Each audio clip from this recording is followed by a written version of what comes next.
ఓం యో బ్రహ్మాణం విదధాతి పూర్వం యో వై వేదాంశ్చ ప్రహిణోతి తస్మై తం హదేవమాత్మబుద్ధి ప్రకాశం ముముక్షుర్వై శరణం అహం ప్రపద్యే.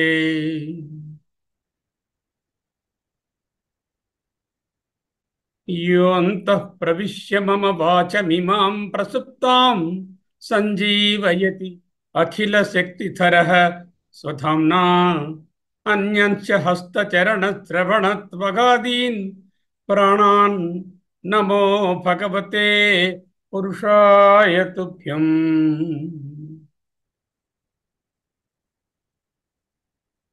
గిరామాహిర్దేవీ ద్రుహిణ గృహిణీమాగమవిదో హరే పత్నీ పద్మాం హర సహచరీ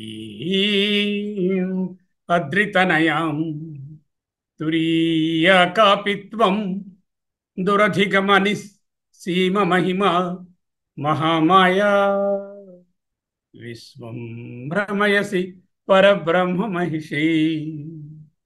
విశ్వం భ్రమయసి పరబ్రహ్మ మహిషీ. శాస్త్రం శరీరమీమాంసా దేవస్తు పరమేశ్వరః ఆచార్యా శంకరాచార్యా సంతు మే జన్మ జన్మని. శ్రీ శంకర భగవత్పాదకృత సౌందర్యలహరి స్తోత్రం అద్వైత అధ్యయన భారతి పుణ్యపరిపాకంగా అధ్యయనం చేసుకుంటున్నాం. 22 శ్లోకాలను ముగించుకున్నాము. ఈనాడు 23వ శ్లోకంలోనికి రాబోతుంది. ఒకసారి శ్లోకాన్ని చదువుదాం. త్వయా హృత్వా వామం వపుర పరితృప్తేన మనసా శరీరార్థం శంభోః అపరమపి శంకే హృతమభూత్. యదేతత్వద్రూపం సకలమరుణాభం త్రినయనం కుచాభ్యామానమ్రం కుటిలశశి చూడాల మకుటం. చదవడానికి ఎంత మ్యూజికల్ గా రిథమిక్ గా ఉందో. త్వయా హృత్వా వామం వపుర పరితృప్తేన మనసా శరీరార్థం శంభోర్ అపరమపి శంకే హృతమభూత్. యదేతత్వద్రూపం సకలమరుణాభం త్రినయనం కుచాభ్యామానమ్రం కుటిలశశి చూడాల మకుటం.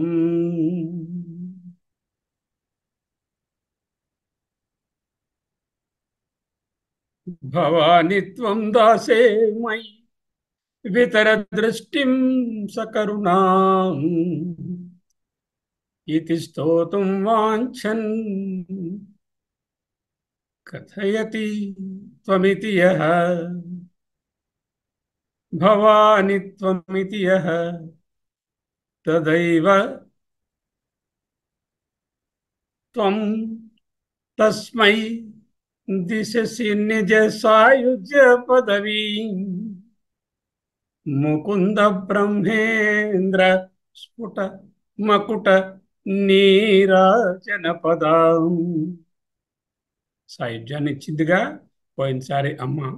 భవాని త్వమితి, భవాని త్వం, నేను నీవు అవుదునుగాక అన్న వెంటనే తదైవ త్వం తస్మై దిశసి నిజ సాయుజ్య పదవి. జ్ఞాని జీవన్ముక్తిని పొందాడు. అటువంటి జీవన్ముక్తిని పొందినటువంటి జ్ఞాని మరొక్కసారి ఈ ప్రపంచం వైపు ఇలా చూస్తే, ఈ సృష్టి వైపు ఇలా చూస్తే ఎలా ఉంటుందో వారి దృక్కోణం ఈ శ్లోకంలో చెప్తున్నారు. చూద్దాం.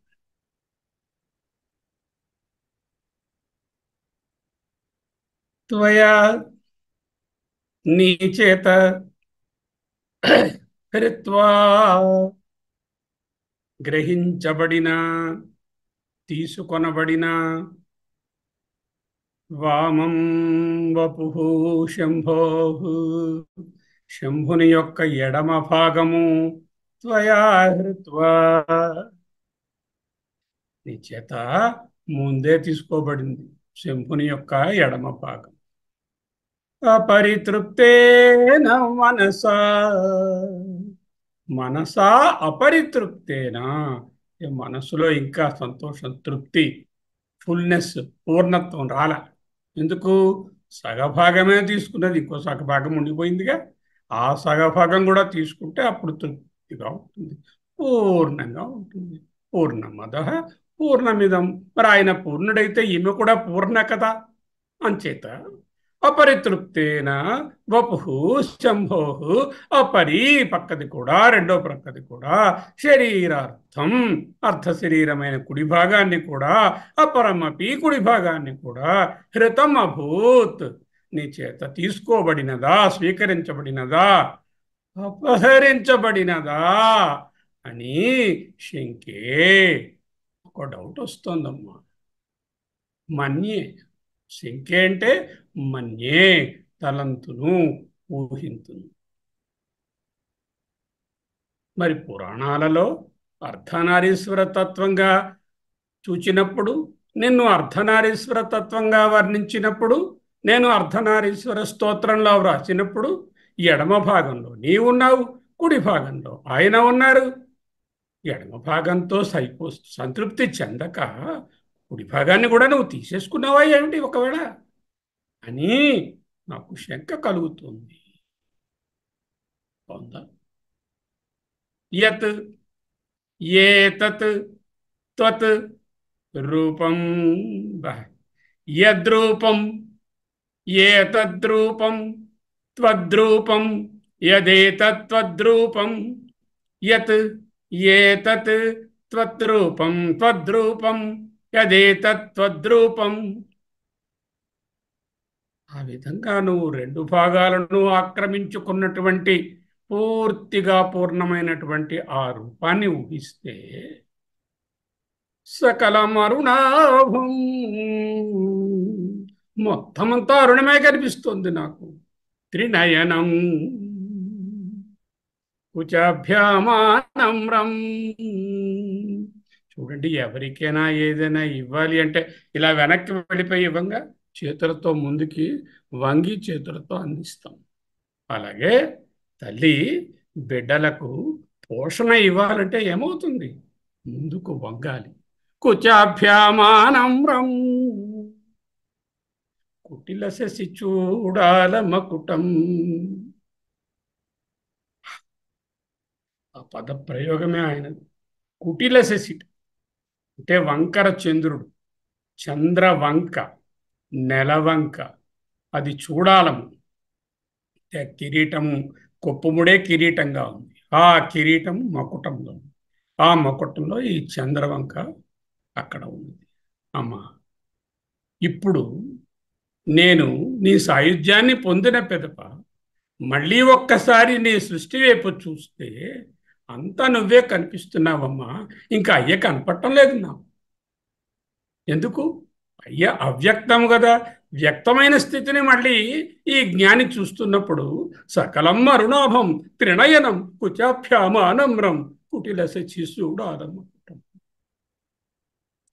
త్వయా హృత్వా వామం వపుర పరితృప్తేన మనసా శరీరార్థం శంభో అపరమపి శంకే హృతమభూత్ యదేతత్వద్రూపం సకలమరుణాభం త్రినయనం కుచాభ్యామానమ్రం కుటిల శశి చూడాల మకుటం.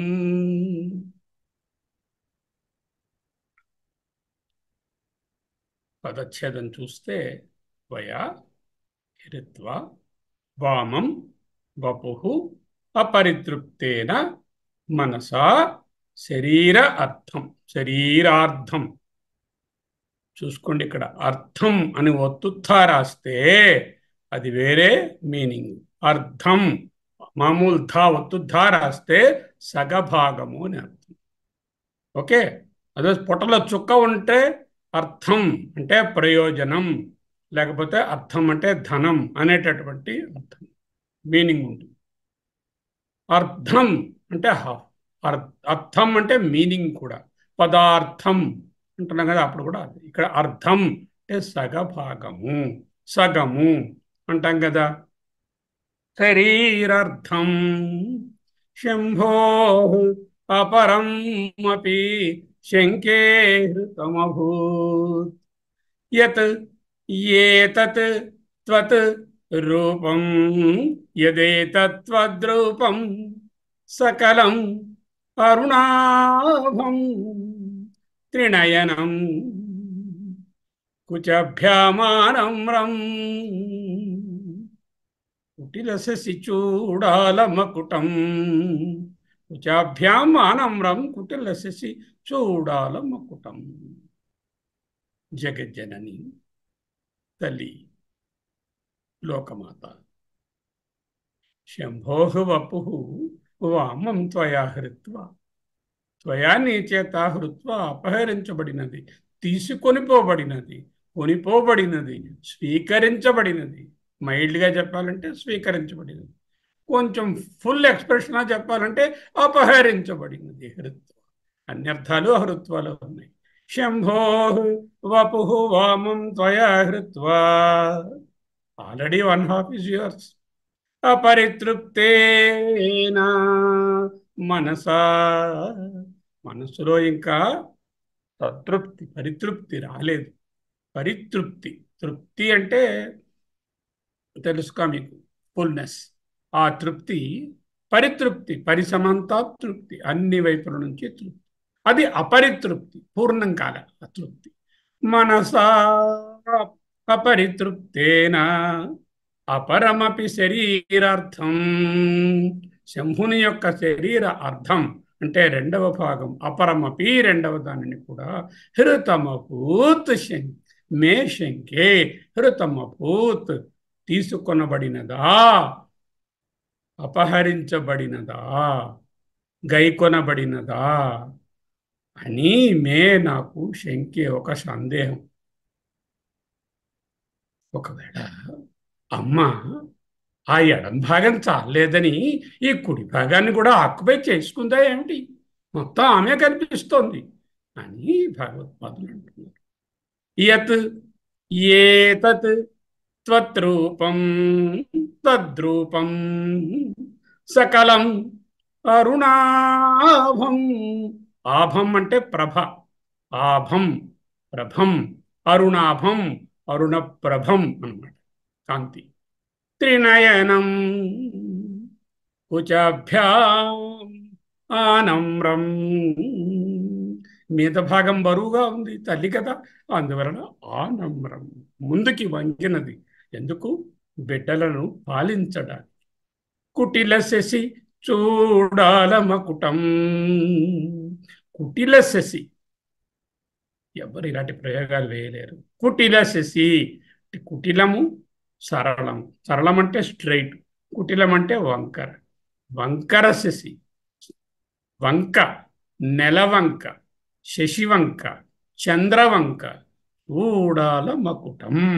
ఆ చూడాలమే అంటే ఆ జుత్తుముడియే ఒక మకుటంగా ఉంది. ఆ మకుటంలో ఈ డెకరేషన్కి కుటిల శశి గారు కూర్చున్నారు. అది చూద్దాం. హే దేవి శంభో, శివుని యొక్క వామం ఎడమ భాగమైన వపుః శరీరమును త్వయా నీ చేతను హృత్వా స్వీకరించబడినది.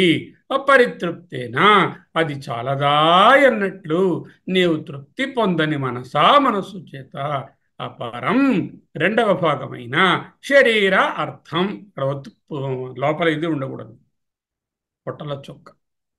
శరీరార్థం అపి శివుని శరీరములో మిగిలిన కుడి భాగాన్ని సైతము హృతం సంగ్రహించబడిన దానిగా అభూత్ అయ్యనేమోయని శంకే తలంచెదను, ఊహించెదను, మన్యే అంటాం కదా సంస్కృతంలో. అది యత్ ఏ కారణం వలన అనగా ఏతత్ ఈ నా హృదయంలో భాషించే నీ సాయుధ్యాన్ని పొందిన తరువాత నీవు సృష్టిని చూసినట్టుగా నేను కూడా సృష్టిని చూస్తూ ఉంటే, వ్యక్తమైనటువంటి ఈ సృష్టిని చూస్తూ ఉంటే అది ఎలా ఉంది? తద్వద్రూపం, నీ రూపమే, నీ భావంతో చూస్తున్నాను అంతే. త్వద్రూపం నీ రూపము, సకలం సమస్తము అంటే వామ దక్షిణ భాగాలు రెండు కూడా అరుణాభం ఉదయభాను వంటి ఎర్రని కాంతి కలిగినటువంటిది, లేక అరుణిమ అనే కాంతితో ఎర్రగా ఉన్నది. త్రినయనం మూడు కన్నులు కలిగినది. కుచాభ్యాం స్తనద్వయము చే ఆనమ్రం కొద్దిగా ముందుకు వంగినదియు. కుటిల శశి చూడాల మకుటం, కుటిల శశి వంకరగా నుండే చంద్రకళ వంకజావిలి చూడాల మకుటం శిరోభూషణమైన కిరీటముగా కలదిగాను ఒప్పుతోంది. తల్లి, నీవు శివుని శరీరంలోని ఎడమ భాగాన్ని ముందు నుంచి స్వీకరించే ఉన్నావు. అదే పురాణాలు చెప్తున్నాయి. అర్ధనారీశ్వర తత్వం ఇదిగో బొమ్మలో కనిపిస్తుంది కదా. సగము ఈశ్వరుడు కుడి పక్క, ఎడమ పక్క అమ్మ. అలా స్వీకరించిన శివుని శరీరము సగముతో నీవు తృప్తి పొందలేదు. శివుని శరీరంలోని కుడి భాగాన్ని కూడా సంగ్రహించి ఉన్నావేమో అనేటటువంటి శంక నాలో కలుగుతున్నది. అపరమపి అభూత్ శంకే అన్నారు. ఎందుకంటే నా హృదయంలో ప్రకాశిస్తున్న నీ రూపము త్వద్రూపం, యత్ ఏతత్వద్రూపం, నీ రూపము కుడి ఎడమ భాగములతో కూడినదంతయు బాలభానుని వలె అరుణకాంతులు వెదజల్లుతూ మూడు కనులు కలిగి స్తనభారము చే కొద్దిగా ముందుకు వంగినట్లు కనపడుతూ నెలవంకను కిరీటముగా నుంచుకుని విరాజిల్లుతోంది కదా. దీంట్లో చక్కటి అంతరార్థాలు ఉన్నాయి.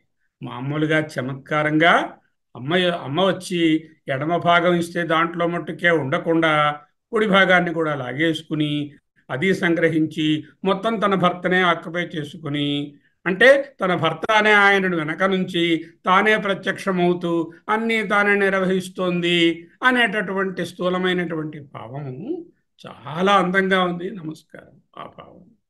కానీ లోపల ఉండేటటువంటి అంతరార్థము లేక తాత్పర్యము ఏమిటో జాగ్రత్తగా చూడవలసి ఉంది. ఏకత్వమే అంటే ఈ శ్లోకం తాలూకా ఎంటైర్ బోధన ఒక్కటే మాట, ఏకత్వమే. శివ శక్తి తత్వములు కలిసే ఉంటాయి అని వివరిస్తున్నారు. పరమశివుడు పరబ్రహ్మము అవ్యక్త స్వరూపము, వ్యక్త రూపము శక్తితత్వం. శివశక్త్యాయుక్తో యది భవతి శక్త ప్రభవితం, వ్యక్తం అవడానికి శక్తితో కలవాలి. నచేదేవం దేవో నఖలు కుశల స్పందితుమపి, అవ్యక్తంగా అలా ఉండిపోతారు. అవ్యక్త పరబ్రహ్మానికి రూపం ఉండదు. వ్యక్తమైతేనే నామరూపము. వ్యక్తమే రూపము, అవ్యక్తము రూపము లేనిది. పార్వతీ పరమేశ్వరులు అనేటటువంటి బొమ్మలో చూసినటువంటి రెండు తత్వాలు లేవు, ఉన్నది ఒక్కటే. అవ్యక్తంగా తెలుసుకుంటున్నామా, వ్యక్తంగా చూస్తున్నాం. భిన్నత్వంతో చూస్తున్నామా, ఏకత్వంతో చూస్తున్నాం. కారణ దృష్టితో చూస్తున్నామా, కార్యదృష్టితో చూస్తున్నాం. కారణ దృష్టిగా చూస్తే పరబ్రహ్మము ఒక్కటే, ఏకమేవా అద్వయం బ్రహ్మ. కార్యదృష్టిగా చూస్తే 16 కళలు, ఇంకా అనేకమైన కళలు, సృష్టి, శక్తి, జగన్మాత, వ్యక్తం. వ్యక్తమైనప్పుడు పూర్తి రూపము శక్తి స్వరూపమే అంటున్నారు. మరి వ్యక్తతత్వంలో పూర్తిగా శక్తి స్వరూపమే ఉంటుంది కదా. అవ్యక్తమైనటువంటి బీజస్థితి మరి కనపడదు కదా. ఉత్తర కౌల సిద్ధాంతము అనందు కౌల మతంలో ఉత్తర కౌలము అనే ఒక భాగము. ఆ భాగం వాళ్ళు శక్తితత్వమే ఉంది కానీ శివతత్వము వాళ్ళకు లేదు. అంటే శక్తి ఉపాసనయే శివుని ఉపాసన. శివతత్వము శక్తితత్వంలో అంతర్భూతంగా ఉంది.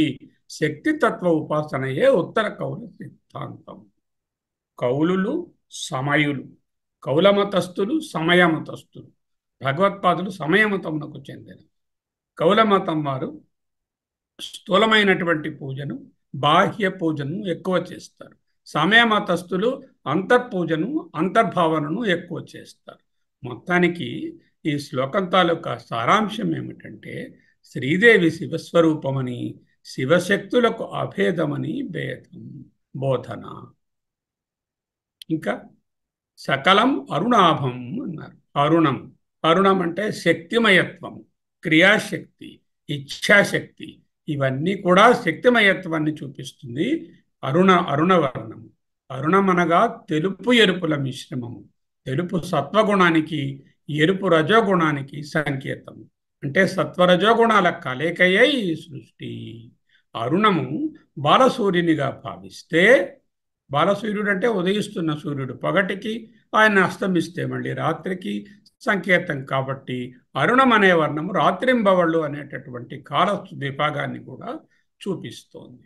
సకలం అరుణాభం, మొత్తమంతా కుడి ఎడమ అనే వ్యత్యాసం లేకుండా, కింద పైన అనే వ్యత్యాసం లేకుండా, ముందు వెనక అనే వ్యత్యాసం లేకుండా మొత్తమంతా వ్యక్తమైనటువంటి రూపము అరుణమే. అరుణాభం, అరుణప్రభం. ప్రభ ఆభం అన్న ప్రభ అన్న ఒక్కటి. శక్తి స్వరూపమే, అరుణమే. త్రినయనం, కాలత్రయ జ్ఞానస్వరూపమని. త్రినయనం అంటే ఏమిటి?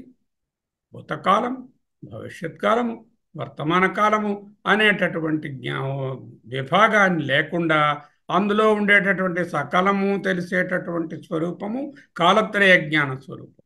ఇంకా చెప్పుకోవాలంటే కాలాతీత తత్వము అనేటటువంటిది కూడా త్రినయనం అనే దాంట్లో తెలుస్తుంది. కుచాభ్యాం ఆనమ్రం, స్తనభారముతో ముందుకు వంగియుండుట మాతృత్వానికి, సకల ప్రాణుల పోషణ సమర్థతకు, ద్రవ్యశక్తికి సూచన.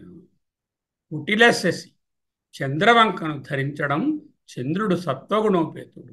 చంద్రవంక అనగా సత్వగుణము, ఆహ్లాదము, ఆనందము.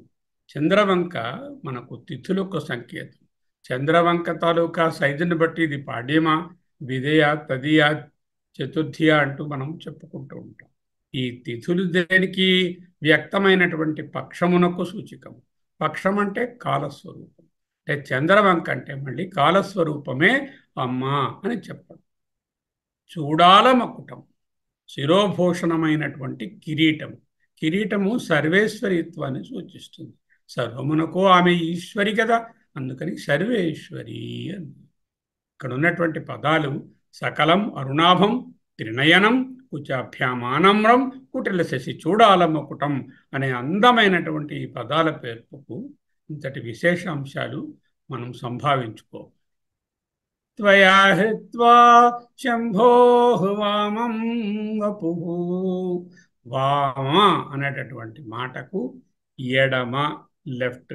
సుందరము, చాలా సుకుమారంగా అందంగా ఉన్నదాన్ని వామ అంటారు. వామాక్షి అంటే అందమైన కనులు కలిగిన స్త్రీ అని అర్థం. వామ అనే మాటకు సుందరము. వక్రము, ఏదైనా స్ట్రైట్గా ఉంటే అది సరళం అంటాం. వామం అంటే వక్రం, అయితే చిన్నది అని చెప్పడానికి కూడా వామనుడు అంటున్నాం కదా, చిన్నవాడు, చిన్నది అని చెప్పడానికి. సవ్యము, అపసవ్యం అంటే దక్షిణము, సవ్యం అంటే వామం. లేక వామ అనే శబ్దానికి శివుడనే అర్థం ఉన్నది. స్త్రీ అనేటటువంటి అర్థం కూడా, అందమైన స్త్రీ లేక స్త్రీ అనే అర్థం కూడా వామ అనే శబ్దానికి చెప్పవచ్చు. అయితే ఇక్కడ వామం అన్నారు కదా, అంటే ఎడమ భాగమును అంటున్నారు ద్వితీయ విభక్తిలో. అంటే ఈశ్వరుని యొక్క ఎడమ భాగాన్ని తీసుకున్నావనొచ్చు, లేకపోతే ఈశ్వరుని యొక్క సౌందర్యాన్ని అంటే సుందరమైన స్వరూపాన్ని గ్రహించేవనొచ్చు. ఆయన పేరేమిటి? ఆయనే శంభోహ వామం అంటే సత్యం, శివం, సుందరం కదా. ఆయన సత్యము, ఆయన శివము, ఆయన సుందరము అనేటటువంటి పరబ్రహ్మ స్వరూప లక్షణాలు. ఆ సుందరమైనటువంటి దేహాన్ని తీసుకున్నావు, లేకపోతే ఎడమ భాగాన్ని తీసుకున్నావు, ఎలాగైనా చెప్పవచ్చు. త్వయాహృత్వా, నీ చేత సంగ్రహించబడినదై, నీ చేత స్వీకరింపబడినదై, నీ చేత అపహరించబడినదై. ఇక్కడ అపహరించడం అనేటటువంటిది అంత ఫిట్టింగ్గా లేదు అన్నమాట. చేత స్వీకరింపబడినదై, గ్రహించబడినదై అనేది చెప్పుకోవాలి. అపరితృప్తేన మనసా, తృప్తి లేని మనస్సా అంటే పూర్ణత్వమే ప్రకటన అవ్వాలి కదా. సగమే ప్రకటమవుతే ఏం బాగుంటుంది? సగం ప్రకటమవుతే అపూర్ణమైపోతుంది కదా. అందుకని తృప్తి లేని మనస్సు. సృష్టి పరబ్రహ్మములోని సగభాగము కాదు, పూర్ణము అనే తాత్పర్యాన్ని అపరితృప్తేన మనసా శరీరార్థం శంభోహ అంటున్నారు. పరబ్రహ్మకు అంశాలు, కుడి భాగము, ఎడమ భాగము, ఈ భాగం తీసుకున్నారు, ఈ భాగం తీసుకోలేదు, ఈ భాగం తర్వాత తీసుకుంటారు అనేటటువంటి భాగములు, అంశములు ఉండవు కదా. నిష్కలము కదా, మొత్తము వివర్తమే కదా పరబ్రహ్మ అంతా. పూర్ణ బ్రహ్మమే తత్సృష్ట్వా తదనుప్రావిశత్ అంటోంది కదా తైత్రీయ శృతి. అంటే ఆ పూర్ణ బ్రహ్మమే ఈ ప్రపంచంగా వ్యక్తమై దాని యందు ప్రతి అంశములోనూ తను ప్రవేశించెను. అంటే ఆ పరబ్రహ్మమే ఈ పరాశక్తి రూపంగా ఇక్కడ మనకు సృష్టిగా తెలుస్తుంది. వ్యక్తమైనటువంటి సృష్టిలో పరమాత్మ అనుగతము అంటే కారణము ఎప్పుడు కూడా కార్యమంతటా వ్యాపించి, కానీ అవగతము కాడు. పరమాత్మ అనుగతము కానీ ఎదురుగా ఇది పరమాత్మ అని చూపించడానికి అవగతము కాడు. అనుగతము, అవగతము. మర్రి చెట్టు ఉంది, ఆ మర్రి చెట్టు వ్యాపించి ఇగో పెద్ద కాండము, మొదలు, చెట్లు, శాఖలు, కొమ్మలు, ఆకులు, పండ్లు, పువ్వులు అన్నీ వచ్చేసాయి, కాయలు. మరి దానికి కారణమైన బీజం ఏది? అది కనపడలేదు కదా. అంటే కారణస్థితిలో కార్యమైన బీజము కనపడదు కదా. కార్యమైన బీజము బీజశాంకురియో అనేటటువంటి దక్షిణామూర్తి శ్లోకంలో చెప్పినట్లుగా కారణమైన బీజము కనపడకుండా కార్యస్థితిలో ఉన్నటువంటి సృష్టియే కనిపిస్తుంది. సో ఆ జ్ఞాని ఎప్పుడైతే తాను సాయుధ్యముక్తిని పొందాడో, ఆ శివ సాయుధ్యాన్ని లేదా ఈశ్వరీ సాయుధ్యాన్ని పొందిన తరువాత కారణమైనటువంటి ఆ స్థితిని లో నిలబడి ఆ స్థితి నుంచి కార్యాన్ని, సృష్టిని చూస్తున్నప్పుడు ఇక కారణము కనపడదు, ఒక్క కార్యమైన జగత్తే కనిపిస్తుంది. కార్యజగత్తులో అంతా అమ్మమయమే, అంతా శక్తిమయమే, అంతా సృష్టి తాలూకా వ్యాపనయే. కారణము కార్యమంతటా వ్యాపించి ఉంటుంది. సర్వం బ్రహ్మమయం. అంటే అవగతము కాని బ్రహ్మమును నేను ఎలా అవగతం చేసుకుంటాను? అనుగతమైన పరమాత్మను, అవగతమవుతున్నటువంటి సృష్టిని చూచి ఈ సృష్టి అంతా సర్వం బ్రహ్మమయం, సర్వం కల్వితం బ్రహ్మ అని తెలుసుకొని అణువణువులోనూ ఆ సచ్చిత్ రూపము ఎక్కడ చూసినా ఉన్నది అని గ్రహించడమే కార్యమంతటా ఆ కారణమైన సచ్చిత్ వ్యాపించి ఉన్నది అని తెలుసుకోవడం. ఏ త్వయా హృత్వా శంభో వామం వపు. అంతేగాని అమ్మవారికేమో ఒక హాఫ్లో ఉన్నారండి, అది సరిపడలేదండి, రెండో హాఫ్ కూడా లాగేసుకున్నారండి, అలాగా చెప్పుకోవడం అది అర్థం కాదు కదా. ఓకే. శరీరార్థం శంభోర్ అపరమపి హృతం అభూత్ శంకే. శంభో శరీరార్థం అపరం, ఈశ్వరుని శరీరములో మిగిలిన సగభాగము అని వ్రాసి ఉంది. కృతమభూత్ సంగ్రహించబడినదాయని అంటే ఈశ్వరుని యొక్క పూర్తి తత్వమే ఇక్కడ పూర్ణతత్వమే వ్యక్తమైనదని వ్యక్తము కావచ్చు. కానీ పూర్ణమద పూర్ణమిదం అంటున్నాం కదా. పూర్ణమద అంటే పరతత్వము, పూర్ణమిదం అంటే ఈ వ్యాపనశీలము కలిగినటువంటి సృష్టి. శంకే, శంకరులకు సందేహము కలిగింది. చూస్తున్నారు, తన వైపు తను చూస్తున్నారు. తను పరమశివుడు లేక శక్తి రూపము కదా, సాయుధ్యాన్ని పొందారు. ఓ ఇది అవ్యక్త స్థితి, అది వ్యక్త స్థితి. ఓ అదా ఇదా, ఇదా అదా, అది ఉందా ఇది ఉందా, ఇది అది రెండు ఉన్నాయా, కొంచెం అదే ఇది అప్పుడు తెలుసుకుందాం. రెండవ భాగము కూడా ఉంటేనే సృష్టికి పరిపూర్ణత. అప్పుడే పూర్ణమద పూర్ణమిదం. శంకే ఊహింతును తలంతును. సృష్టి అంటే ఊహ, కల్పన. ఎందుకన్నారు శంకే అని? సృష్టి అంటే మిథ్య కదా. నిజానికి సృష్టి అంటూ ఏది పారమార్థికంగా లేదు కదా.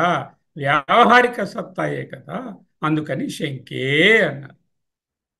శక్తి స్వరూపం యొక్క పూర్ణ వ్యాపకతయే సకల సృష్టి కార్యం. అపరితృప్తేన మనసు, సగముగా నుండుట, సగముగా వెలయుట, వెలితే కదా మరి. వెలితంటే అపరితృప్తేన మనసా కదా. అంచేత సగముగా ఉండను, నేను పూర్ణంగానే సృష్టిలో ఉంటాను అనేటటువంటి భావనలో రెండవ భాగాన్ని కూడా గ్రహించినది అని చెప్పు. మనసును ఎప్పుడూ తృప్తి చెందించలేము, అది పరితృప్తి చెందదు. అటువంటి లక్షణము మనసునకు ఉన్నదని చెప్పడానికి అపరితృప్తేన మనసా అనేటటువంటి సూచనను వాడారు. ఒక భాగము ఈశ్వర భాగము, రెండవ భాగము వ్యక్త భావము, అంటే వ్యక్తి భావము, అంటే జీవభావం. అంటే ఈశ్వర భావము, జీవభావము. ఈశ్వర భావము అంటే మాయాతీతమైనటువంటి సకల సృష్టి కారణ శరీరమైన ఈశ్వర భాగము ఒకటైతే, రెండవ భాగము మాయాధీనమైనటువంటి భావక భాగము లేక ఈ వ్యక్తమైనటువంటి భాగము అనుకుంటే, ఈ రెండు వేరు వేరు కాదు, ఈ రెండు ఒక్కటే అని చెప్తే జీవ ఈశ్వర ఏకత్వం జరుగుతుంది. ఇక్కడ అమ్మ అంటే జీవభాగము, లేకపోతే అయ్య అంటే ఈశ్వర భాగము అనే అర్థాన్ని తీసుకుంటే, ఈశ్వరుడు పార్వతి లేక ఈశ్వరుడు అమ్మ అనేటటువంటి భావంలో ఆ ఈశ్వర భాగము జీవభాగము వేరువేరు కాదు, జీవేశ్వర ఐక్యమే అక్కడ ప్రకటమవుతుంది. అదే ఏకత్వమే అని చెప్పడమే ఈ శ్లోకం తాలూకా తాత్పర్యం. ఎందుకు, ముందు ఆల్రెడీ సాయుధ్యాన్ని చెప్పి ఉన్నారు. అటువంటి సాయుధ్య స్థితిలో మళ్ళీ భిన్నభావాన్ని బోధించరు కదా. వామభాగంతో సహితంగా దక్షిణ భాగాన్ని స్వీకరించింది అని వ్రాయడము కవి సమయము, ఉత్ప్రేక్షాలంకారం. చెప్పాలంటే యత్ ఏతత్ త్వద్ రూపం, యద్రూపం త్వద్రూపం, యద్రూపం త్వద్రూపం, తత్ త్వం అసి. యద్రూపం, ఏ రూపం అయితే పరబ్రహ్మమో అది త్వద్రూపం, అది నీ రూపము అంటూ మనకి బోధిస్తున్నారు. అంటే తత్వం అసి అనేటటువంటి ప్రకటితమైన పరబ్రహ్మము నీవే అంటూ చెప్పండి. ఏది తత్వద్రూపం, ఏ తద్రూపం త్వద్రూపం. ఏ తద్రూపం అంటే ఈ రూపం. తత్తుకి ఏ తత్ అంటే, తత్ అంటే అది, ఏ తత్ అంటే ఇది. ఇది అంటే ఏమిటి, అతి దగ్గరలో ఉన్నది, తెలిసినది, అనుభవంలో ఉన్నది ఏ తత్ అంటాం. అంటే ఏంటనమాట, భావనలో ఈ సృష్టిని ఆయన శివ శరీరంలో లేక ఈశ్వరి శరీరంలో ఐక్యమై చూస్తున్నటువంటి స్థితిలో ఏ తద్రూపం అంటే ఆ కనిపిస్తున్నటువంటి రూపం ఏదైతే ఈ రూపము, తద్రూపం నీ రూపమేనమ్మా, నేనంటూ ఏది లేదు. ఆ ఏ తద్రూపమే త్వద్రూపము. భావనలో నీ రూపమే ఈ రూపము, ఈ రూపమే నీ రూపము అంటున్నారు. యత్ ఏతత్ త్వద్రూపం, ఆ రూపమే ఈ రూపము, ఆ అవ్యక్త రూపమే ఈ సృష్టి రూపం, ఆ పరబ్రహ్మ రూపమే ఈ శక్తి రూపం. తద్ ఏతత్ త్వద్రూపం, యత్ ఏతత్ త్వద్రూపం. న శివేన వినా శక్తి, న శక్తి, న శివేన వినా శక్తి, న శివేన వినా శక్తి. శివుని లేని శక్తి లేదు. నా శక్తిరహిత శివ, శివుడు శక్తి లేనిదే శివుడు లేడు. దీనినే అర్ధనారీశ్వర రూపము అంటూ మన స్మృతులలో పురాణ వాంగ్మయంలో చక్కగా రాయబడి ఉంది. అర్జునుడు గారు విశ్వరూప సందర్శనం చేశారు. సందర్శనం చేసి చాలా వణికిపోయాడు, భయపడిపోయాడు. భయపడిపోతే నాకు ఈ రూపం వద్దు, మళ్ళీ ఆ సౌమ్యమైనటువంటి రూపాన్ని మళ్ళీ నాకు చూపించు, ఆ రూపం అవుతే నాకు సౌమ్యంగా ఉంటుంది, నాకు మానసికమైనటువంటి టెన్షన్ అలజడి ఉండదు మహాత్మా, ఈ రూపము చాలా భయంకరంగా ఉంది. ఆ సౌమ్యమైన రూపాన్ని, ఆ చతుర్భుజాలతో శంఖచక్రాదులతో ఉన్నటువంటి రూపాన్ని, లేకపోతే నాతో రోజు ఉండేటటువంటి శ్రీకృష్ణుడి రూపాన్ని మళ్ళీ పొందవయ్యాను అన్నాడు. ఈయనేంటన్నారు భగవంతుడు, మాతే వ్యథ, నీకు వ్యథ అక్కరలేదు. తే నీకు మా వ్యథ, వ్యథ అక్కరలేదు. మా చ విమూఢ భావో, don't be having a foolish idea that there is one rupa there, there is another rupa here. ఈ రూపం దృష్ట్వా ఘోరం ఈదృంగమేదం. ఇప్పుడు ఈ ఘోరమైనటువంటి నువ్వు అంటున్నావే భయంకరమైనటువంటి రూపమని, ఈ రూపాన్ని చూచి విమూఢ భావాన్ని పొందవద్దు, వ్యధను పొందవద్దు. మాతే వ్యథ మా చ విమూఢ భావో దృష్ట్వా రూపం ఘోరమీదృంగమేదం. వ్యపేతభీ, భయాన్ని పూర్తిగా తొలగించుకొని ప్రీతమనాహ్, ప్రశాంతమైన అంతఃకరణంతో, పరిశుద్ధమైన అంతఃకరణంతో పునస్త్వం, మళ్ళీ నువ్వు ప్రపశ్య, చూడుము. పునః తిరిగి త్వం, నీవు ప్రపశ్య, చూడు. చూస్తే ఏంటవుతుంది? తదేవ మే రూపమిదం ప్రపశ్య, ఆ రూపమే ఈ రూపమయ్యా, ఆ విరాట్ రూపమే నువ్వంటున్న సౌమ్యమైన రూపము, ఆ పరతత్వ రూపమే ఈ సృష్టి రూపము. తదేవ మే రూపమిదం ప్రపశ్య, యద్రూపం త్వద్రూపం, ఏతద్రూపం త్వద్రూపం, యదేతద్రూపం త్వద్రూపం. మనస్త్వం వ్యోమస్త్వం మరుధపి మరుత్సారథిరసి అంటూ 35వ శ్లోకంలో సకల సృష్టి శక్తి రూపమే అంటూ చెప్తారు. పంచభూతాలు నీవే, మనస్సు నీవే, వ్యోమ ఆకాశము నీవే అంటూ ఆ శ్లోకంలో వస్తుంది. అంటే సకల సృష్టి ఈ పరాశక్తి లేక అమ్మ యొక్క స్వరూపమే అని ఆ శ్లోకంలో చెప్పుకుంటాం 35లో. మనస్త్వం వ్యోమత్వం అనే దాంట్లో తవాధారే మూలే సహ సమయయా లాస్యపరయా అంటూ 41వ శ్లోకంలో సకల సృష్టికి మూలము ఆది పరాశక్తియే అక్కడ కూడా నేర్పిస్తారు. ఇంకా 35, 41, 41తో ఈ ఆనందలహరి అంటే ఈ డీపర్ మీనింగ్స్తో ఉన్నటువంటి ఈ తత్వం అంతా బోధన అవుతుంది. అటు పిమ్మట 42 నుండి సాకార సగుణ సాకారమైన అమస్వరూపాన్ని అత్యంత మనోహరంగా 42 నుంచి వర్ణిస్తారు. అపర శరీరార్థ హరణ అన్నారు కదా, శరీరార్థం శంభో అపరమపి ఋతమభూత్ శంకే, అలా చెప్పడాన్ని కావ్యలింగాలంకారము అంటారు. సకలము అరుణవర్ణమని, త్రినయన యుతమని, వంగియుండుటయని, కుచాభ్యాం ఆనమ్రం అన్నారు కదా, కుటిల శశి చూడాల మకుటమని వర్ణించడము.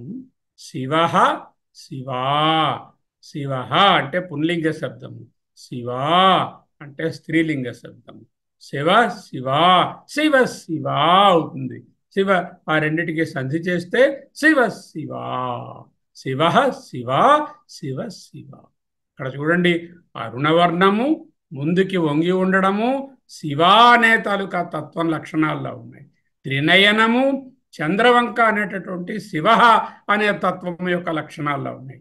ఇది అది కలిసి ఉండడం వలన అన్నీ ఒక్కచోటే కనబడుతున్నాయి అన్నట్టుగా సకలం అరుణాభం త్రినయనం కుచభ్యామానం రం కుటిల శశి చూడాల మకుటం అంటూ వర్ణించారు.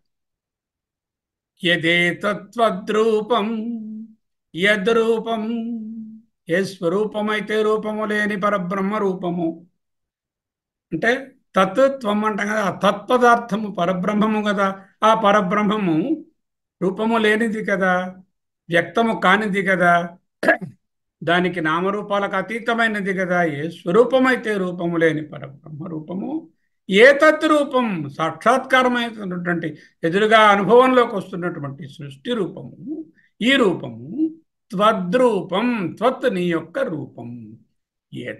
యత్ రూపం, ఏతత్ రూపం అంటే తత్రూపం ఆ పరబ్రహ్మ రూపము, ఏతత్ రూపం ఈ సృష్టి రూపము, రెండు త్వద్రూపం, రెండు నీ రూపంలే. అవ్యక్త బ్రహ్మముగా చూచినా, వ్యక్త సృష్టిగా చూచినా నీవే తల్లి, నీవే తండ్రి. ఒక్కటే తల్లి తండ్రి అని మనం అనడం తప్ప అక్కడ ఉన్న తత్వం ఒక్కటే. నానాత్వంగా చూస్తే జగన్మాతవు, ఏకత్వంగా చూస్తే పరబ్రహ్మవు లేక పరాశక్తివి. నానాత్వము లేక భిన్నత్వము సృష్టి సంసారము, ఏకత్వము మోక్షము. ఏకత్వం అనేదే కైవల్యము, ఏకత్వం అనేటటువంటిదే ఆ సాయుధ్యము. దిశసి నిజ సాయుజ్య పదవి అని మోక్షప్రాప్తిని పొందినటువంటి స్థితిలోనున్న జీవన్ముక్తుని యొక్క లక్షణాన్ని ఇక్కడ వర్ణిస్తున్నారు. వాళ్ళు జీవన్ముక్తులు అంటే జీవిస్తూ ఉండగానే ముక్తిని పొందారు, కానీ శరీర యాత్ర ఇంకా ముగించలేదు. లోక సంగ్రహం కోసం అంటే లోకము యొక్క ప్రయోజనం కోసం జీవిస్తూ ఉంటారు. అలా జీవిస్తున్న వారి దృష్టి ఎలా ఉంటుంది? సకలము సృష్టి శక్తిమయమని అనుభవం అవుతుంది. అంచేత ఇందులో సగభాగం అవ్యక్తమని, సగభాగం వ్యక్తమని, ఎడమ భాగం వ్యక్తమని, కుడి భాగం అవ్యక్తమని, లేకపోతే కుడి భాగమేమో ఈశ్వరుడని, ఎడమ భాగము తల్లి అని అనేటటువంటి భావన వాళ్లకు ఉండదు. సర్వం శక్తిమయం అనేటటువంటి అనుభవమే వారిలో ఉంటుంది. వారిలో భిన్నత్వం లేదు కదా. పరబ్రహ్మము పరాశక్తి వేరు కాదు. అనుభవంతో సర్వం బ్రహ్మమయం అని తెలుసుకున్నారు. మనోఫలకంలో శివ శక్తుల అభేద తత్వాన్నే వాళ్ళు దర్శించుచూ ఉంటారు. ఉపాధులుగా చూస్తే జగత్తులో నానాత్వం, జ్ఞాన దృష్టితో చూస్తే ఏకత్వమే ఉన్నది. శివశక్తులు అభిన్నులు. ఎవరు ఏ భాగము, ఎవరు కుడి భాగము, ఎవరు ఎడమ భాగము, ఎవరి భాగాన్ని ఎవరు తీసేసుకున్నారు అనేటటువంటి వితర్కకు ఇక్కడ తావే లేదు. కవి, శంకరులలోనున్నటువంటి కవి అత్యంత అద్భుతంగా ఈ శ్లోకాన్ని రచించి ఏకత్వాన్ని బోధించడానికే తప్ప ఇది శివుడు, ఇది శక్తి, ఇది ఈశ్వరుడు, ఇదేమో అమ్మ అనేటటువంటి విభాగాన్ని చేసి చూపించడానికి కానే కాదు. శ్రీ శంకరుల వారే చక్కని ఒక స్తోత్రాన్ని రాశారు, అర్ధనారీశ్వర స్తోత్రం. ఆ స్తోత్రము ఒకసారి పఠించుకుందాం. శాంపేయ గౌరార్ధ శరీరకాయై కర్పూర గౌరార్థ శరీరకాయ. కాయై అని ఉంటే స్త్రీలింగం, యైతో ఎండ్ అవుతుంది. కాయ అని ఉన్న దగ్గర పుంలింగం. శాంపేయ గౌరార్థ శరీరకాయ అంటే సంపంగి. శాంపేయం అంటే సంపంగి. సంపంగి పువ్వు యొక్క రంగు ఎలా ఉంటుందో అలా ఉందిట ఓ పక్క. కర్పూర గౌరార్థ శరీరకాయ. కర్పూరం రంగు ఎలా ఉంటుంది? తెల్లటి స్వచ్ఛమైన తెలుపులో ఒక భాగం ఉన్నదట. ఒక భాగము సంపంగపూ రంగు, ఇంకొక భాగము కర్పూరం రంగు. ధమ్మిల్లకాయై చ జటాధరాయ. కాయై అంటే స్త్రీలింగము, ఆయా యా అని వచ్చినప్పుడు పుల్లింగము. ధమ్మిల్లము అంటే జుత్తు ముడి. ధమ్మిల్లకాయై చ జటాధరాయ నమ శివాయై చ నమ శివాయ నమ శివాయై చ నమ శివాయ. చాంపేయ గౌరార్థ శరీరకాయై కర్పూర గౌరార్థ శరీరకాయ ధమ్మిల్లకాయై చ జటాధరాయ నమ శివాయై చ నమ శివాయ. కస్తూరికా కుంకుమ చర్చితాయై. కస్తూరి కుంకుమ చేర్చబడి ఉంది, దాంతో అలంకరించబడింది ఒక భాగం. చితారజ పుంజ విచర్చితాయ. చితాభస్మంతో ఇక్కడ ఈ పక్క డెకరేట్ అయింది. కృత స్మరాయై వికృత స్మరాయై నమ శివాయై చ నమ శివాయ. ఒక భాగము కృతస్మరాయై అంటే మాటి మాటికి చూడాలని ఉందిట. ఒకసారి చూస్తే తల తిప్పలేకుండా ఉన్నది ఆమె రూపం. వికృత స్మరయై, స్మరించవలసిన అవసరమే లేదు, స్మరించడానికి వీలు కూడా కాదు. అటువంటి రూపము ఇంకొక పక్కన. ఝణత్వణత్ కంకణ నూపురయై, ఝణత్ మ్రోగుచున్న, కణత్వం కంకణ రూపురం అంటే ఈ ఝంకారాలు చేస్తున్నటువంటి అందెల సవ్వడి కలిగినటువంటి పాదాలు ఒక పక్క. పాదాబ్జరాజత్ ఫణినూపురాయ, పాదాబ్జముల యందు రాజిస్తున్నటువంటి ప్రకాశిస్తున్నటువంటి ఫణి పాములతో కలిగినటువంటి నూపురములు, పాములు నూపురములుగా ఉన్నాయి, అందెలుగా ఉన్నాయి. హేమంగదాయై భుజగాంగదాయ, ఒక పక్క బంగారు వర్ణము, ఇంకొక పక్క పాములతోనున్నటువంటి వర్ణము. భుజగాంగదాయ నమ శివాయై చ నమ శివాయ, విశాల నీలోత్పల లోచనాయ, విశాలమైన నల్లకొలలాంటి కన్ను ఉన్నది ఒక పక్క. వికాసి పంకేరుహలోచనాయ, వికసించిన తామ్ర పువ్వు లాంటి కన్ను ఇంకొక పక్క ఉండేది. సమేక్షణాయై, ఒక పక్క సమము అంటే ఈవెన్ నెంబర్ ఆఫ్ ఐస్. విషమేక్షణాయై, మూడు కళ్ళు, విషమం అంటే సమము కానిది, విషమం.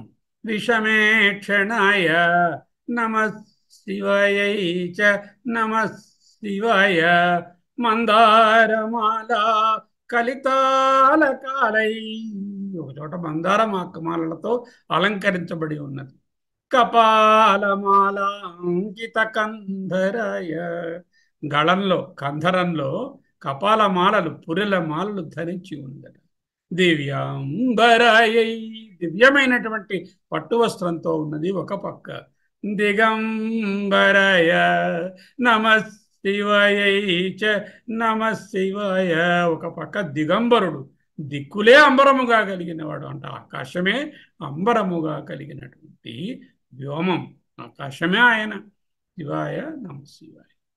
ఇంకా అంబోధర శ్యామల కుంతలాయై, ఒక పక్క కుంతలములు, చుట్టూ అంబోధర శ్యామములు అంటే నల్లటి మేఘంలా ఉన్నాయట. అది అంబ అంటే నీరు, నీరుని ధరించినటువంటి మేఘములు అంబోధరము. అంబోధర శ్యామల కుంతలాయై తటి ప్రభాతామ్ర జటాధరయ, మెరుపు ఎలా మెరుస్తుందో అలా మెరుస్తున్నాయట, రేడియంట్గా. తటి ప్రభా తామ్ర, కాపర్ కలర్లో ఉన్నటువంటి జటలు ఉన్నాయి. నిరీశ్వరాయై నిఖిలేశ్వరాయ, ఆమెకు ఈశ్వరుడు వేరే అక్కర్లేదు, ఆమెయే ఈశ్వరి అంటే ఆమెయే ఈశ్వరుడు. నిరీశ్వరాయ, ఈయన నిఖిలేశ్వరాయ నమ శివాయై చ నమ శివాయ. ప్రపంచ సృష్ట్యున్ముఖలాస్యక, ఈ ప్రపంచాన్ని సృష్టించాలి అనేటటువంటి కోరికతో లాస్యం చేస్తున్నటువంటి భావము ఒక పక్క. సమస్త సంహారక తాండవయ, లాస్యము, స్త్రీల నృత్యాన్ని లాస్యం అంటారు, పురుషుల నృత్యాన్ని తాండవం అంటారు. అందుకే లాస్యకాయై తాండవాయ అన్నారు. జగజ్జనన్యై, ఒక పక్క జగజ్జనని, జగదేక పిత్రే, ఇంకో పక్క జగత్తుకి ఏకపిత్ర, ఒకటే తండ్రి. నమ శివాయై చ నమ శివాయ. ప్రదీప్తరత్నోజ్వల కుండలాయై, ప్రదీప్త మెరుస్తున్నటువంటి రత్న ఉజ్వల కుండలములు ఒక పక్క. స్ఫురన్ మహా పన్నగభూషణాయ, మెరుస్తున్నటువంటి పన్నగభూషణములు పాములే ఇంకొక పక్క భూషణంగా ఉంది. శివాన్వితయై చ, శివునితో కూడి ఉన్నది ఈమె, శివ అన్విత. అక్కడ శివాన్వితాయ, శివాతో కూడి ఉన్నది ఆ తత్వం. ఒక తత్వము శివాతో కూడి ఉన్నది, ఇంకొకటి శివ అనేటట్టు శివ అనే తత్వంతో కూడి. నమ శివాయై చ నమ శివాయ. ఏతత్ పఠేద్ అష్టకమిష్టదం, యో భక్త్యా సమాన్యో భువి దీర్ఘజీవి. వాడు చాలా మాన్యుడవుతాడు, చాలా కాలం రోగాలు రొచ్చులు లేకుండా మంచి లైఫ్ స్పాన్ కలిగి ఉంటాడు. ప్రాప్నోతి సౌభాగ్యం అనంతకాలం, అంతకాలం, అంతకాలంలో సౌభాగ్యాన్ని పొందుతాడు. భూయాత్ సదా తస్య సమస్త సిద్ధి, తస్య అటువంటి వారికి సదా ఎల్లప్పుడూ సమస్త సిద్ధి భూయాత్ కలుగునుగాక. అర్ధనారీశ్వర స్తోత్రాన్ని శ్రీ శ్రీమద్ పరమహంస పరివ్రాజకాచార్యస్య శ్రీ గోవింద భగవత్ పూజ్యపాద శిష్యస్య శ్రీమద్ శంకర భగవత కృతౌ అర్ధనారీశ్వర స్తోత్రం సంపూర్ణం. దీనికి ఒక బ్యూటిఫుల్ తెలుగు పద్యాన్ని కామేశ్వరరావు గారు అని ఒక ఆయన, భైరవ భట్ల కామేశ్వరరావు గారట, ముందెప్పుడు ఈ పద్యాన్ని చూడలేదు, అత్యంత అద్భుతంగా వ్రాశారు ఈ పద్యాన్ని. శంకరులు వ్రాసినటువంటి స్తోత్రానికి తెలుగు చేత. ఒక వంక సంపెంగ ఒక వంక కప్పురం బైమై, కప్పురం బైనమై ఛాయతో నలరు మూర్తి. ఒక వంక సంపెంగ ఒక వంక కప్పురం బైన మై ఛాయతో నలరు మూర్తి. ఒక వంక ధమ్మిల్లమొక వంక చూటమ్ము అయ్యొప్పు కొప్పుతో నలరు మూర్తి. ఒక వంక కరిమబ్బులొక వంక కెంపు మించుల బోలు కురులతో నలరు మూర్తి. మించు అంటే మెరుపు. కెంపు మించుల బోలు కురులతో నలరు మూర్తి. ఒక వంక నిడు కల్వ ఒక వంక విరిదమ్మియగు కన్ను గవతోడ అలరు మూర్తి. ఒక వంక పువ్వులు ఒక వంక పునుకలు అలకగళముల నలరు మూర్తి. ఒక వంక ఝణ ఝణల్ ఒక వంక బుసబుసల్ అందెలరవడులాలరు మూర్తి. ఒక వంక కస్తూరి ఒక వంక చిటిబూది అలదిన మేనితో నలరు మూర్తి. ఒక వంక ప్రకృతియు ఒక వంక వికృతియు అమరునాకృతితోడ నలరు మూర్తి. లాస్య తాండవ కేళి విలాసములను, లాస్య తాండవ కేళి విలాసములను సృష్టి లయములు లీలగజేయు మూర్తి. ఏకతమ నిరీశ్వర నిఖిలేశ్వరము అయిన తత్వముతో నలరారు మూర్తి. అఖిల జగతికి తల్లిదండ్రి అయిన మూర్తి, అఖిల జగతికి తల్లిదండ్రి అయిన మూర్తి. ఆదిశంకర విదిత మహద్విభూతి, ఆదిశంకర విదిత మహద్విభూతి. ఆత్మభావింతు నిరతం నర్చచేతు, భక్తి స్మరింతును శివ శివాయటంచు, శివ శివాయటంచు. భక్తి స్మరింతు శివ శివాయటంచు. భైరవ భట్ల కామేశ్వరరావు గారు యథాతథంగా శంకరులు ఆ స్తోత్రాన్ని అంత అందంగా రచించారు, అంత అందంగాను వీరు కూడా వ్రాసి ఉన్నారు. సారాంశం ఏమిటి?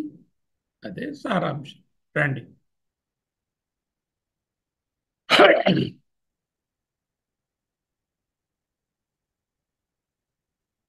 వయహృత్వా వామం వపుర పరితృప్తేన మనసా శరీరార్థం శంభో అపరమపి శంకే హృతమభూత్. యదేతత్వద్రూపం సకలమరుణాభం త్రినయనం కుచభ్యామానమ్రం కుటిల శశిచూడాలమకుటం.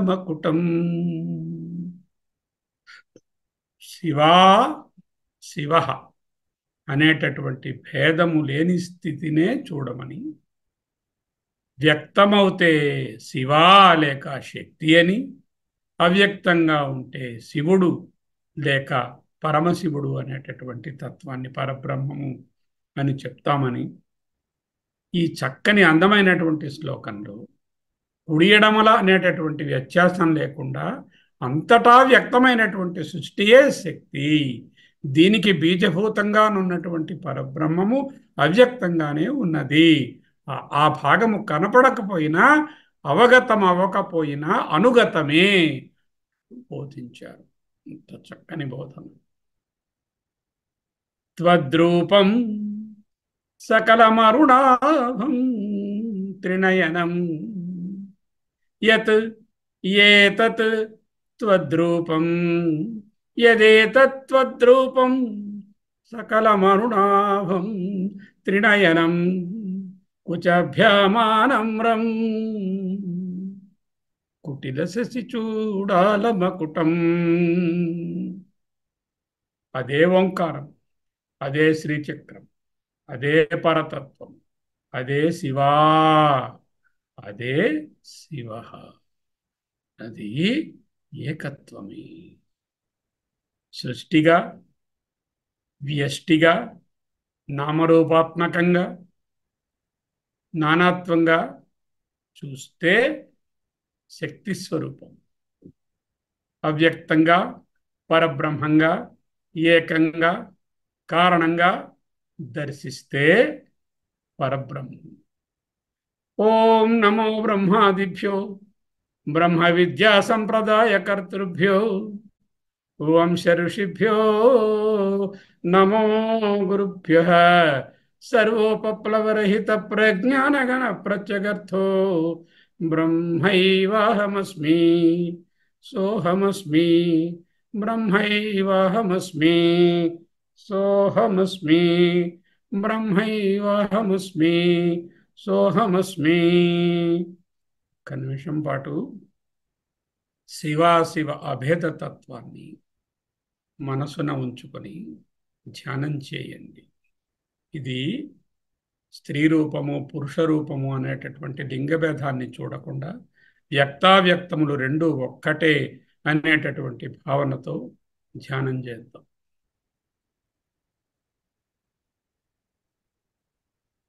నమ శివాయ చ నమ శివాయ. నమ శివాయ చ నమ శివాయ. నమ శివాయ చ నమ శివాయ.